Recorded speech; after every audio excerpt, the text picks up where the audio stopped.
Today's podcast is a big shout out to my friend Mohammed, who emailed me about parents and how we could connect with our parents. Stay tuned.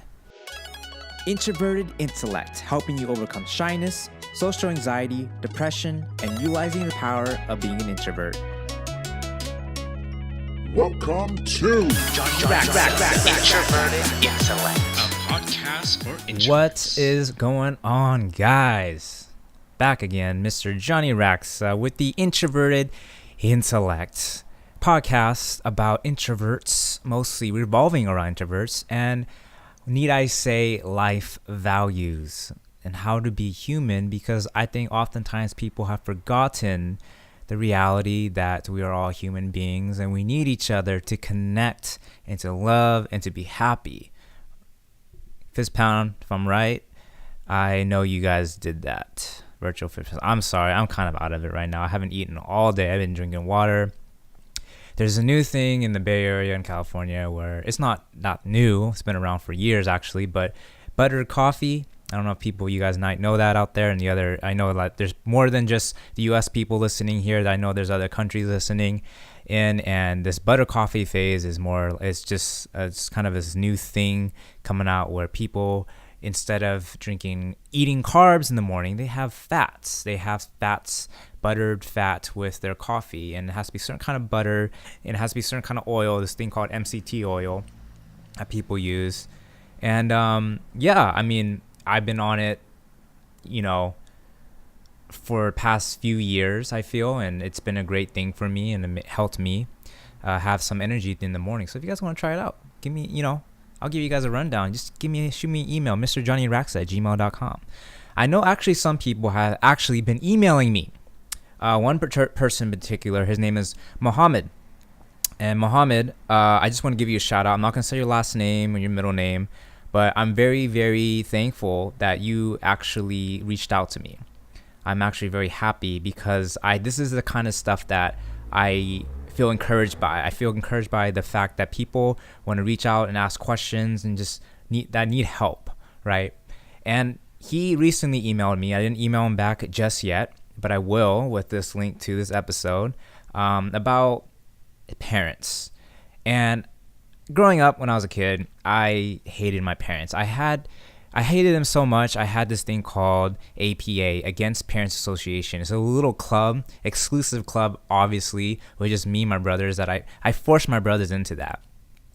And I said, hey, we're a club called we're the APA, Against Parents Association. And I would put that around the house a little bit, and my stepdad would be like, what's APA? I'm like, oh, nothing. It's just, I just put letters down. But really, in reality, he didn't know it's Against Parents Association. It was a little club I had with my younger brothers, which they didn't really care about. They didn't even realize what's going on about how much I hated my parents. Later on in life, I came to realize one thing was that parents don't always get it right. Okay. So Mohammed mentioned to me that he said that I mentioned in my podcast with my younger brother that my mom treated me badly. Yes, my mom made a few mistakes. I just want to clarify that my mom didn't treat me badly per se. But she didn't know how to raise me the way I felt like she could have raised me. I think there's parents who are like on top of they're just constantly hovering over their children, and everything that they do is dangerous. They need to be safe. And then there's parents who just don't really care. Excuse me. We're on opposite ends of the spectrums here. There's different ends of the spectrum. What the parents got to do is be in the middle. And ultimately, anywhere, if the parents actually do love you, most parents do love you. They want the best for you. They want to see you successful. They want to see you do well enough to be able to support yourself and have a good life, right? I think that what parents often miss is that we are human. Let me explain.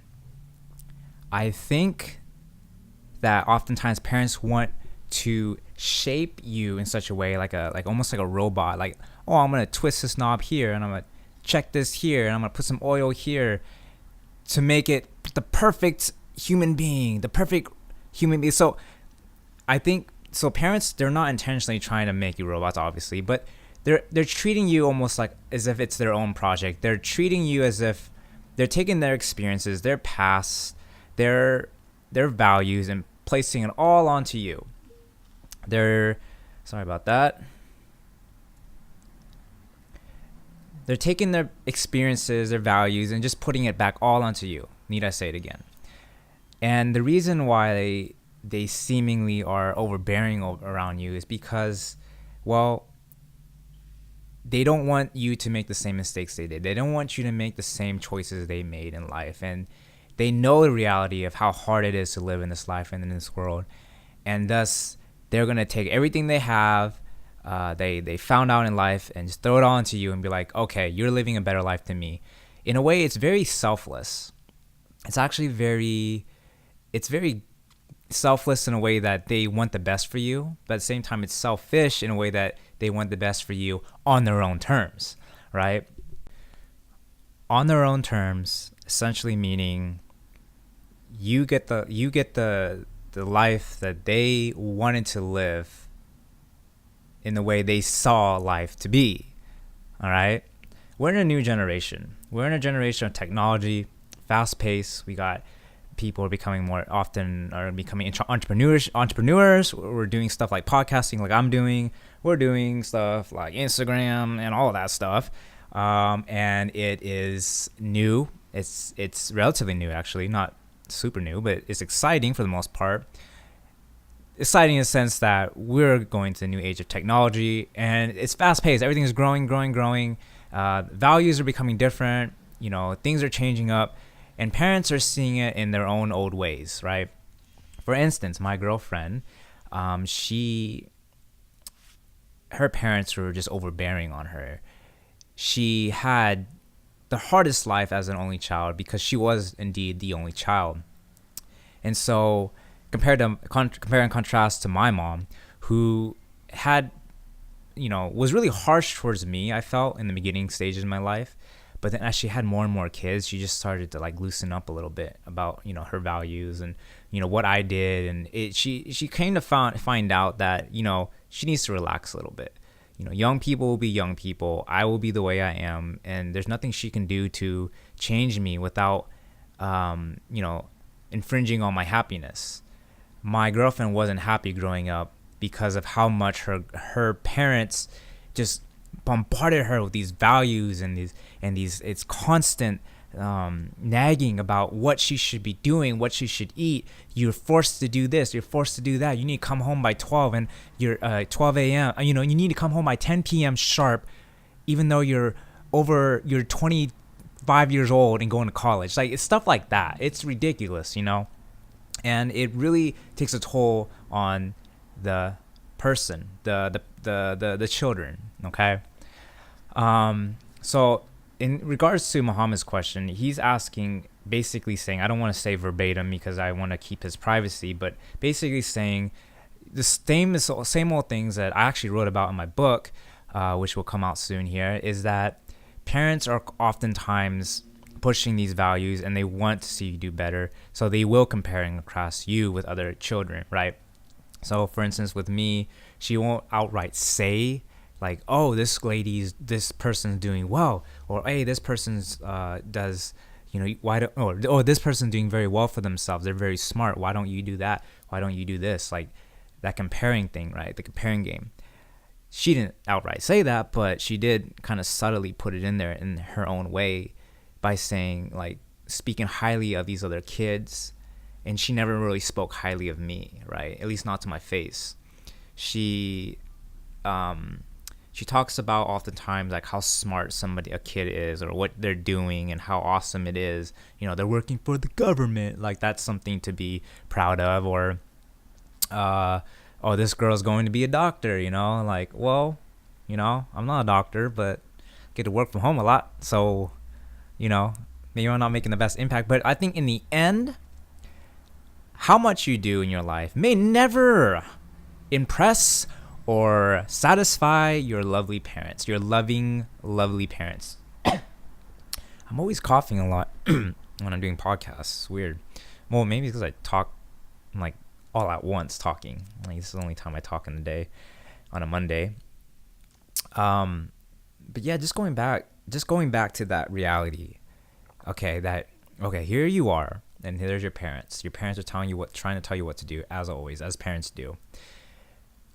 In the perspective of the child, you need to see it in their light. You got to say, hey, to yourself, hey, I understand what they're trying to do here. They want the best for me. They want to do everything they can to help me in the best way possible, right?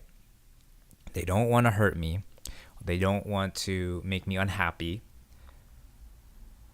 But what they're saying to me should not get to my head. You should not take that route that they want you to live if you're not going to be happy doing it. If you know you're not going to be happy doing that. If my mom told me, you need to be a doctor. You have to be a doctor or you're going to, and blah, blah, blah. And I'm like, if she told me to do that, I'd just be like, no, But if she told me to be an engineer, for instance, I would actually try that, see how it works out, whether I'm happy or not. On the side, I do stuff that I would think would make me happy, and then see how that turns out for myself. Because there are a lot of things that my parents pushed on to me. Like, for instance, my stepdad kind of pushed on to being a nurse. And I tried the biology route. Didn't work out. Glad I didn't do it. Went on to computer science. I want to also now throw it back to you going to being in the parent's shoes, right? Or not the parent's shoes. Now going back to yourself, like distinctly yourself, where you need to learn to love your parents in your own way, your own unique way. And I broke it down in my book to what they call the 5 love languages. The reason why I said I have these 5 love languages is because it takes the attention away from you and onto them, knowing that whatever you do, they just want to be happy for you. But why not twist it around and make them happy in your own way? That way they can easily and far better learn to accept you for who you are rather than what you try to be for them. Now, the 5 love languages is this. Let me just pull this up real quick. It's a book by Dr. Gary Chapman. It's called The 5 Love Languages, and it goes like this. I have a parents version here. Parents version. Acts of service, receiving gifts, quality time, words of affirmation, and physical touch. For acts of service, you do something nice for your parents. Maybe like clean up the living room, wash the dishes for starters. When I came back from college, or whenever time I, let's say, went out a long time during high school, I would come back home and my mom would love this. She would love me she loved it when I cleaned the house and washed the dishes. I did it out of bad intentions though, because I actually just wanted to show my mom I love her so that she can have me, she'd be lenient of me going out and doing other stuff. So maybe, actually, but generally this time around, just actually do it out of love for them, right? Come on. Don't learn from me from my high school days. I had bad high school days. Now, the second one was receiving gifts. When you buy your parents, like say so mind you that each of these are determinant of whether or not, I don't even know if that's a word, determinant, or it's, what's the word? It's your parents are loved in these specific ways. Like they feel loved more so than another. Like for instance, the next one I'm going to talk about is receiving gifts. My mom or my stepdad, for instance, doesn't really like getting gifts. He doesn't care about gifts as much. He can buy whatever he wants. So gifts is not a big thing to him. But maybe for your mother or your stepdad or your dad, maybe buying gifts for them is a huge thing. They love gifts. There's people who love gifts out there. So receiving gifts is when you buy your parents you can buy your parents or a random gift from time to time. Just don't let it be too complicated. Something simple. Just let them know you're thinking of them. For instance, I bought my mom strawberries once from the strawberry kiosk down, like, I forget. There's this folks selling strawberries down the road.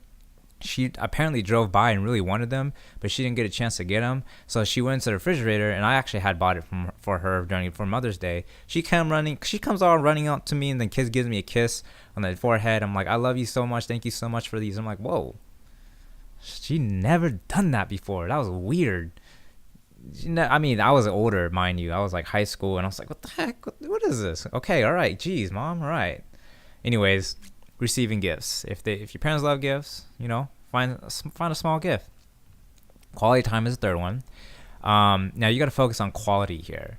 Quality is not like going to the movies. Like quality, my stepdad loves quality time. Actually, he likes but the only quality times we can really agree on and really want to do together when we have time is watching movies. But that's not necessarily that quality. But he did oftentimes want to play board games. Back in the day, he wanted to play board games. We go out to like eat. We go out to like mini golf, whatever, what have you. Like he likes that stuff. He thinks quality time is very important, and he feels good about that. That's his love language.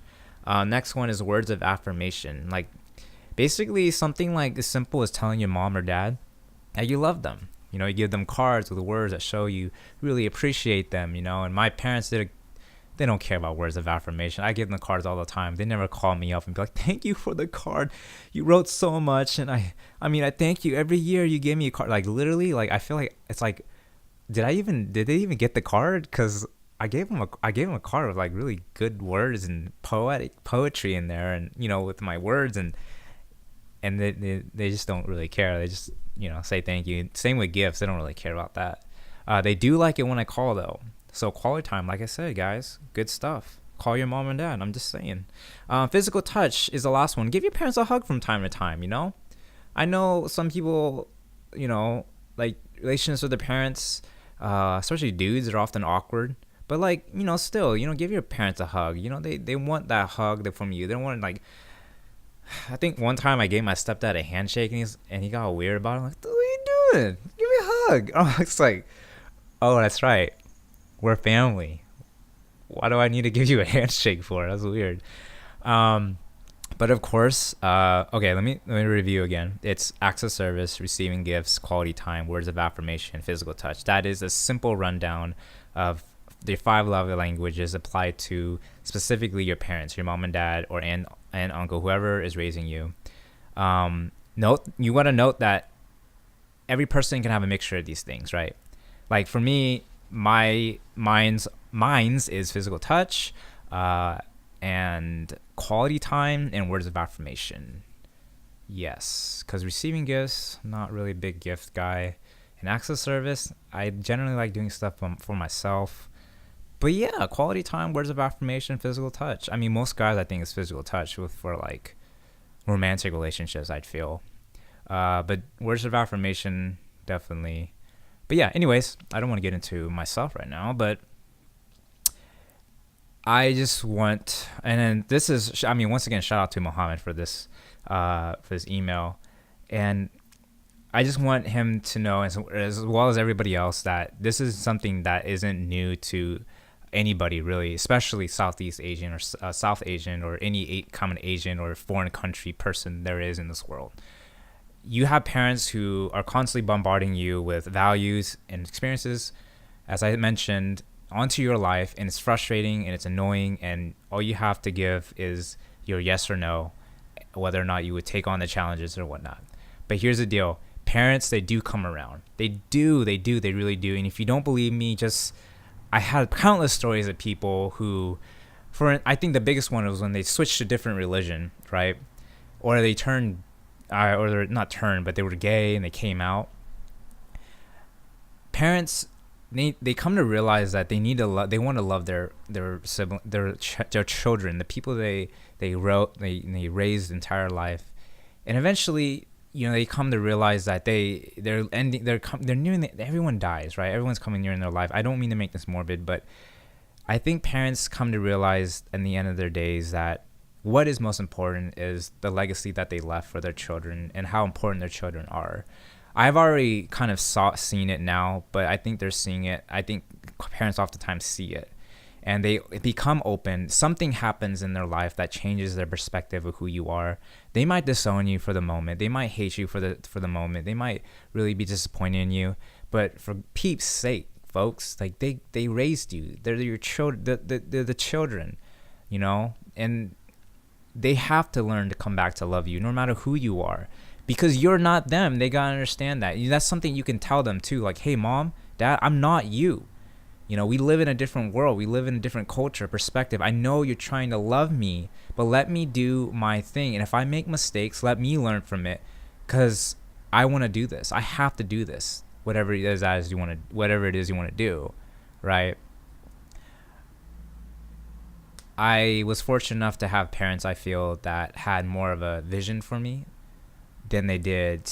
Like, their vision was basically, to them, was not so much like, I want you to have good status, or I want you to have a really high paying job. Really, it was more like, I want you to get a job and be financially okay and not have to struggle for like, you know, not have to like not struggle, but not fall into, don't go to jail, don't go to prison. That's basically all she was really trying to tell me. But she still to this day has disappointments here and there to my other brothers specifically, and I think at this point even me sometimes, but I don't know that. I'm just assuming, because I'm not perfect, obviously. But nonetheless, you know, as time goes on, she has softened her heart, my mother, and my stepdad has always kind of been there for us, supportive no matter what we do. And just overall, I think that I wish you guys the best of luck in your relationships, and I know that it's important. It's very important. I made it in like the last chapters of my book that I wrote about connecting with your parents, because oftentimes I think most people move away from their parents, so it's like they're not as like very accessible. Like, you only live with your parents for hopefully for most of you guys till you're 18, then you guys leave, right? So with that said, I think that I'm gonna end there. I'm gonna do my next podcast now, and the tip of the week for Thursday, I guess you have to stay tuned for that. All right, well, once again, Mohammed, your third shout out, thank you very much. And if you guys want to email me about anything, please just go ahead and email me, Mr. Johnny Raxa at gmail.com. That's MRJONNYRAXA. That's RAX as in Xavier A at gmail.com. And with that said, I, Johnny Raxa, am out. Introverted Intellect. Peace. We are what you make it.